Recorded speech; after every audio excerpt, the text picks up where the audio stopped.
Peace be with you, friends. For this 19th Sunday of Ordinary Time, I want to focus right in on reading number 2, which is from the letter to the Hebrews. And it's one of my favorite passages in the New Testament because it's a great biblical description of faith. And I stand with Paul Tillich, the Protestant theologian, who said faith is the most misunderstood word in the religious vocabulary. I think especially true today when you talk to people who are especially critical of religion. What do you hear? Well, there's reason and there's evidence-based thinking and there's science on the one hand, and then you've got this faith thing over here, which I guess is accepting things on the basis of no evidence. It's believing any old nonsense. It's naïveté. It's superstition. So, look, I'm for science. I'm not for faith. I always want to tear my hair out when I hear verses of that because that has nothing to do with what the Bible means by faith. Superstition, creedal. Naivety, those are all things that are beneath reason. They're shy of reason. They don't reach the level of reason, and the church is against those things. Now, why? Why? Because we believe that Jesus is the Logos. He's the logic. He's the mind of God made flesh. Therefore, what's illogical as opposed to Christ? So please, especially parents, maybe teachers, grandparents listening to me, whenever you hear someone talking about faith that way, just know automatically have my face and voice appear to you saying, that's not what we mean by faith. So what is faith on a biblical reading? Can I begin in a perhaps surprising place? As I record these words just a few weeks ago, we had the 4th of July. One thing I love to watch in the 4th of July, I call it up on YouTube or something, is the scene from that wonderful HBO series on John Adams. Remember, starring the great Paul Giamatti as John Adams. It's based on David McCullough's book. Anyway, the scene I love to watch is they're in the Independence Hall, and they're preparing, to take the vote on independence, and it's a thunderstorm going on. So there's dramatic thunder and lightning, and up gets John Adams and gives us this stirring speech about what independence will mean and why they should do it. But what's clear to everyone in that room, Adams especially, but everyone in that room, they knew what a risky undertaking this was. Indeed, at the end of the declaration, we pledge our lives, our fortunes, our sacred honor. That's not just patriotic boilerplate. They knew in signing that document, in declaring independence, they were marked men that if the British found them, they would be imprisoned, certainly, probably hanged. What a risky moment that was. Did they see the future? Yeah, to some degree. In fact, Adams is rather remarkable in how he envisioned, what would happen as that day was celebrated. But could they possibly have seen everything that would come, everything that might come, the dangers in their way? No way. No way. Rather, they risked at that moment, they took a leap. They risked. And from that risk came our country. And that's no exaggeration. That's simply the case. Were those men in 1776 unwilling to take a great risk, a leap into the dark, our country wouldn't have happened. After I watched that scene, of course, I got drawn into it, and I started watching more and more of it. And I watched one of the episodes of the series that shows a couple years later, I think it was 1778, John Adams and his young son, John Quincy Adams, are making their way across the stormy Atlantic. It's the early spring 1778. Very dangerous trip. Now, why? Well, he was sent by Congress to help Benjamin Franklin as an ambassador in Paris. Well, there they were on the leaky boat crossing the Atlantic, stormy North Atlantic in the late 18th century. It was in itself a dangerous proposition, but more to it, there were British ships all over the place. In fact, they encountered one of them, they had to fight it off. They fought to the elements, the mast broke, etc. Adams knew that if the British boarded their ship, Adams would be captured and probably hanged. What a risky journey that was across the Atlantic. And when they left that night, here's Adams and his 12-year-old son. When they got on that boat and started that trip, could they possibly have seen what would happen, what might happen? Well, to some degree, but for the most part, no. It was a great risk. There's a lovely moment, too, a little bit later in the story. John Quincy is now 14. He's learned French.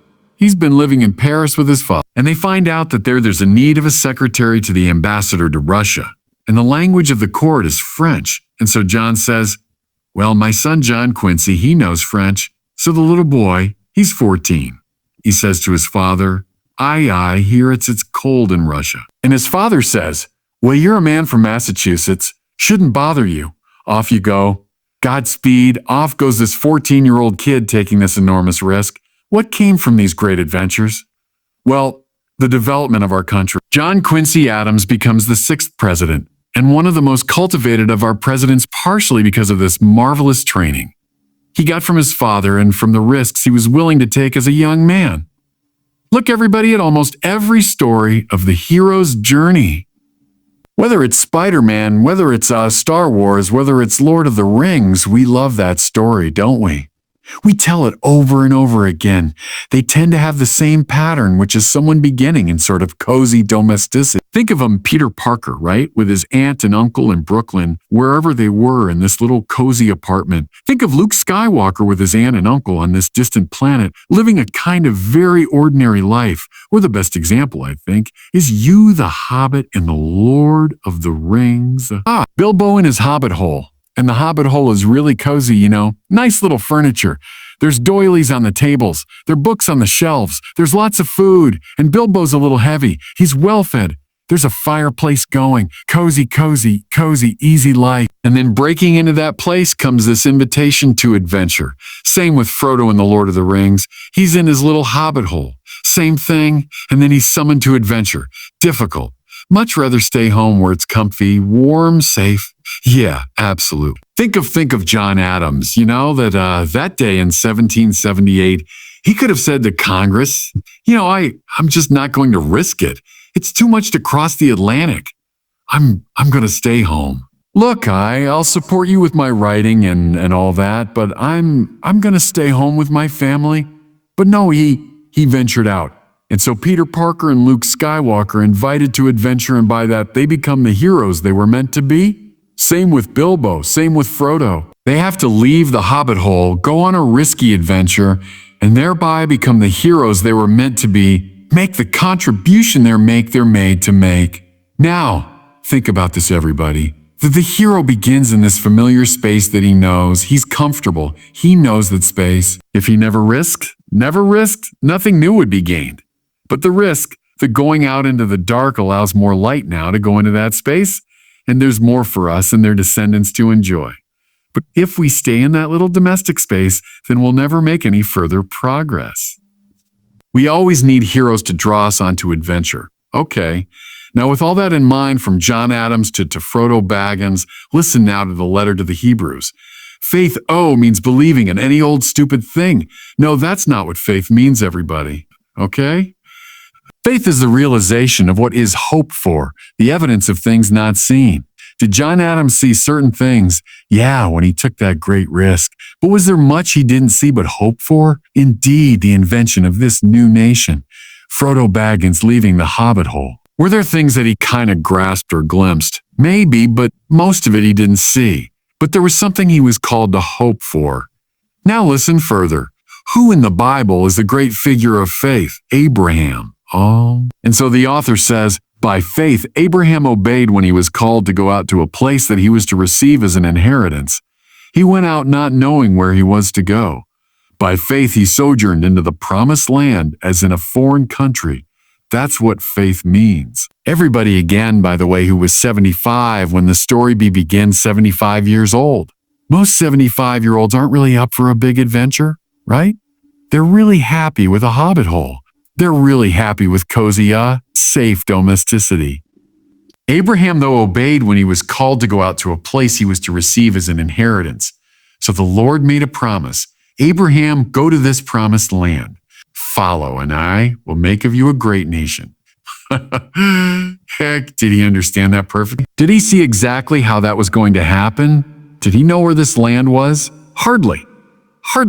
Think John Adams, think Frodo Baggins, think any hero. But he went in this trusting spirit. And because he went, and this is no exaggeration, because he went, I'm standing here today speaking to you about the God of Israel. See, the it was the faith of Abraham that gave him the courage to go out to discover the promised land, to give rise to the chosen people. And from that land that people came Jesus. And from Jesus comes the faith that has gone out all over the world.